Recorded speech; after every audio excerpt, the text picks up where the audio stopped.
And so just a little bit about you. You're at Bradley right now, correct? Yeah, I'm still a student there. And you're the head of the Underdog Collective as well, or you're one of the leaders? Absolutely. So the Underdog Collective actually took a transition, so it's more so a branding platform as opposed to somewhat creative agency. Okay. So yeah, a lot coming from that too. But I'll plug that later. Yeah, for sure. So tell us what's happened since we had you on here last. Man, so over the past year, just a lot personally as an artist, school stuff, but more so me traveling. I recently was going to Texas a lot and getting to know a lot of artists out there and just networking and building that influence, you know what I'm saying? So I've learned a lot as far as what I like to do in my music, and I want to say I've touched more base with myself, and I figured out exactly where I want to go. Okay. So that direction is kind of shown or displayed in this project that's dropping at midnight. Okay, and so like you had what's the transition? You said you went to Texas and learned a bunch of stuff. Like specifically, like how has your music changed? Or we'll play your new song. It's called it's called You, correct? Absolutely, yeah. And we'll play that later. But like, what's the kind of the transition? Like, talk a little bit about that. Yeah, and also what was special about Texas that like really helped you? For sure, it was. Like, yeah, tell us about the scene in Texas. Oh yeah, man, the scene in Texas is crazy. I mean, it really depends on who you're around, but the people that I surrounded myself with, they were very welcoming, very nurturing. Like the energy out there is live, but I was just chill. Like I don't know how to describe it to you. Like it was real soulful for sure. And man, like second day out there, I felt at home. I didn't want to leave. Like I kind of want to move back after I graduate type deal. Wow. Yeah, for sure. Damn. But it might be that warm weather. Maybe, man. Where in Texas was it exactly? Okay, so when I was in Texas, we were moving around, but I was specifically in Dallas. Okay. And then when I was moving around, I was in like Waco, I was in Houston, and is it San Marcos? It's over. I think it's by San Antonio. But, okay. Yeah. So pretty all over the state. All over, it's a pretty big much. State. Yeah. But yeah, so talk about a little about like what are the things you said you were very nurturing and welcoming. What was the transition like? All of those things that I felt. The nurturing aspect of being out there. I don't know. I don't know how to really put it. It just definitely resonated with me. And one day while I was just working on some music, I just wasn't feeling what I was doing. Like I kind of felt like I got into a habit of making the same type of music, the same cadence. You know? This is while you were still out in Peoria? Yes, absolutely. And this is actually when I came back. So I realized like there was something else that I kind of picked up within my music that I wanted to figure out how to put out. And I've always had the ability to write like this. I mean, in which you'll see in the song, but I never actually took the time to put it on a song or actually like let it come out of me or be real or come from something that I experienced or a memory, so on and so forth, Right. Yeah. So as far as my writing process, I more so listen to the beat first, I more so get a vibe of how the song makes me feel or how the instrumental or production makes me feel and what I think I could bring to it or what it reminds me of, and I just emulate that into it. I've been writing poetry all my life, so it's just honestly been a matter of just, I guess, putting it in there. I don't know, just man, it's different every song, truthfully too. Like sometimes I'll get on a track and just freestyle it, but other songs where I feel like, okay, I can actually write a narrative to this and make somebody feel something, like write something that will put somebody in my footsteps, you know what I'm saying? So it's different every time, but yeah, I hope I answered that. We're gonna get into some music really quickly, but we're gonna play your next song, You, and we'll get back to talking about this real quick. Okay.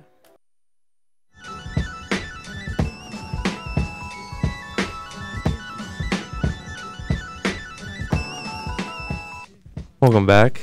That was You by Trent. We have him in the studio with us right now. So tell us a little bit about, that was your most recent single, right? Yeah, I dropped last Friday. So that was more of like a romantic kind of like softer vibe, was that kind of part of the transformation you're talking about? Absolutely. A lot of the music that I made prior, I mean, I've always been very versatile in the music that I made, but it was never true to me. It was never me actually speaking something I've ever experienced.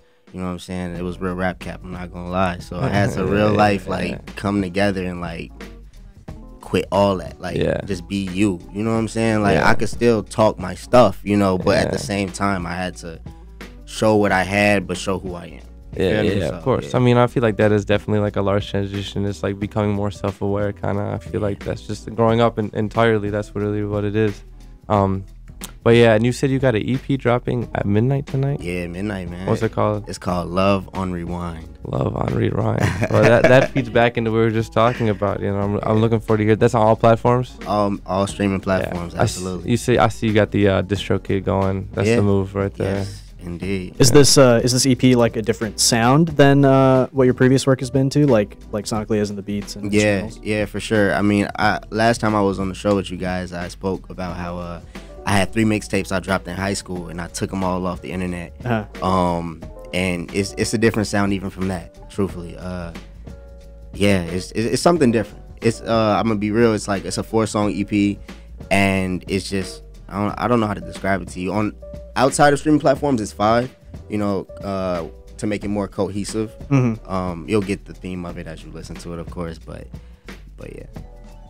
And was making this like kind of out of your comfort zone? Is that what it felt like while you were making it? Like, was it like kind of a new area of exploration for you? Right.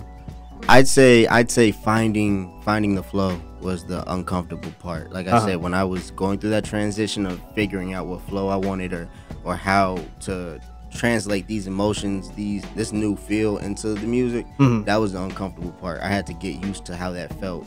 Get used to translating these feelings into some real. Right. And because at the end of the day, it's still you, but it's a different way of right. So it's like finding a new pocket to exactly.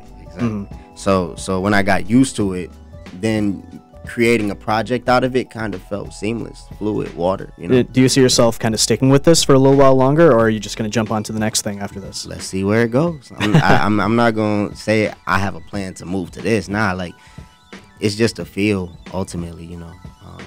And what comes out, the creativity of it. Yeah. So talk to me a little bit. Like, what are you studying at Bradley right now?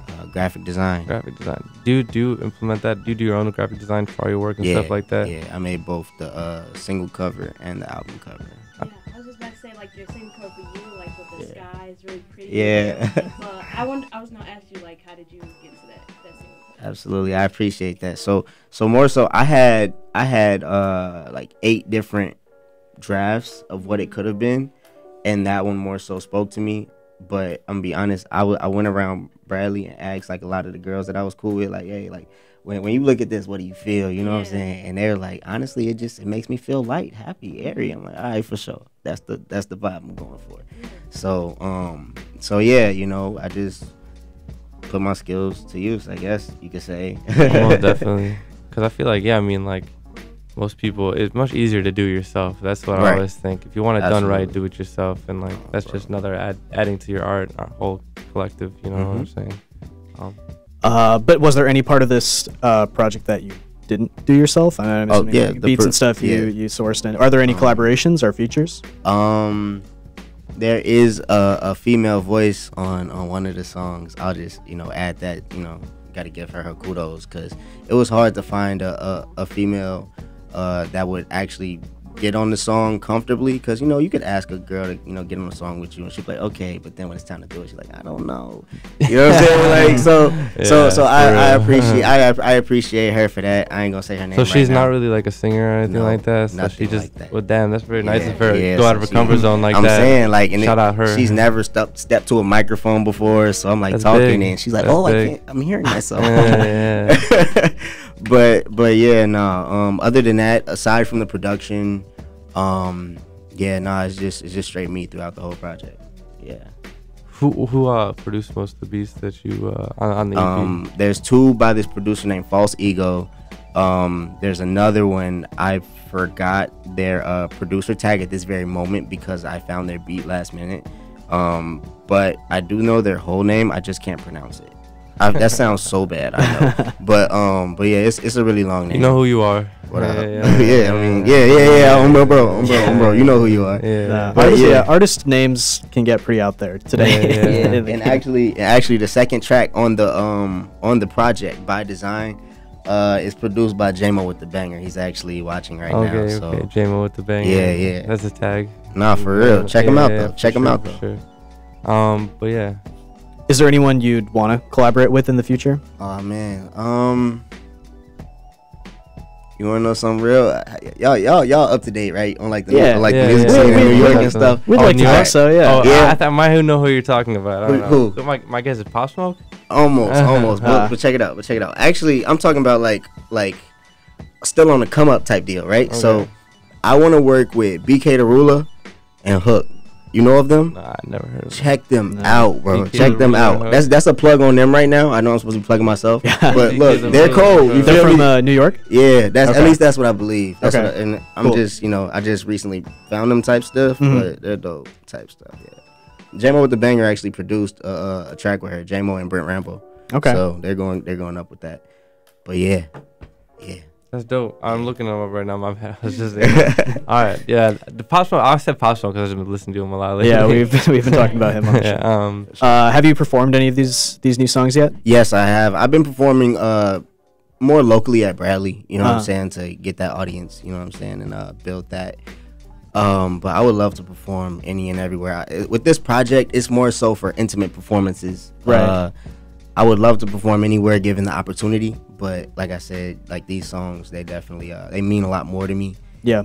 Than I don't want to say to other projects, but they definitely hit harder. Yeah, most definitely. Yeah, so I feel like with these type of projects, if I'm given the opportunity to perform at someplace big, if you're in the crowd listening, be up close. I want to look you in the eye type deal. You know what I'm saying? So. But yeah, I mean, performing at house parties is really like, or shows or whatever you have, is like the perfect practice for artists to get developed. So like, I feel like that's like really like where you become like a performer and stuff like that. How does it feel performing these new songs compared to your older work? It depends. I performed at this showcase. It was majority women there, and I performed "You." That was the first time I performed that song, and I had no intentions of dropping this song. And literally the entire crowd was like, "Oh my God, like when are you dropping this?" Like they got out of their seats. It was crazy. And after the whole showcase, everybody's asking me like, "When are you dropping it?" And I just told them never. I kid you not. Like it was supposed to be funny, but I saw like the disappointment. So I'm like, okay, I have to drop this. Yeah, exactly. That's like you're just testing. Yeah. So, you know, a lot of artists like they like stick strong with their own vision. They don't care about what their audience wants or what the critics say, but sometimes the audience is right. If the audience feels something, maybe you don't even feel it yourself in the moment, but it may be something, you might have something that you don't even realize what you got. Exactly. I mean, exactly. They do that in like real clubs anyways. 'Cause they like test the song out and stuff like that. So. No cap. My boy right here keeps telling me to stop sleeping on myself. So I guess I really got to stop. You need people like that around. So do you usually do that? Like you perform like a completely like new song and see like how the crowd like reacts? Or, like, honestly, this is my first time doing that. This is my first time like putting myself out there like that. I mean, I perform a lot. Like if it's a poetry piece, I'll write it, look at it for a few days, and be like, all right, cool, and then I'll go do it. But if it's a song, nah, like I have to like have put it out, and then people checked it out, liked it, and then I'll go perform it. You know, I've never like tested a song out on the audience just because I always felt like if you can test out, if you have the ability to test out a song on the audience, you already have that crowd like paying attention to your music. They already have to like you and know your sound to be like, okay, yeah, this is cool. You know what I'm saying? But I realized I was wrong. So, yeah.